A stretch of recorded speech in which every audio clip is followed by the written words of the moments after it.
Yes, sir. Ask you about Gaza. U.S. wants Pakistan troops to be in Gaza. Has U.S. got a consent from Pakistan that they will be sending their troops in Gaza for peace building and peacemaking? Yeah. Well, look, in fairness to all the countries we've talked to about being and having a presence on the ground, I think they want to know specifically, what the mandate, what the specific mandate it was, the funding mechanism looks like.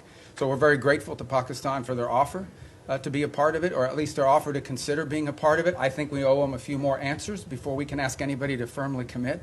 But I feel very confident that we have a number of nation states acceptable to all sides in this who are willing to step forward and be a part of that stabilization force. And certainly, Pakistan is key if they agree to do so.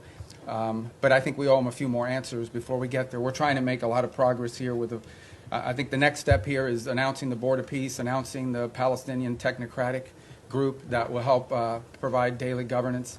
And then once that's in place, I think that will allow us to firm up the stabilization force, including how it's going to be paid for, what the rules of engagement are, what their role will be in demilitarization, and so forth. Thank you. Next to you in the back.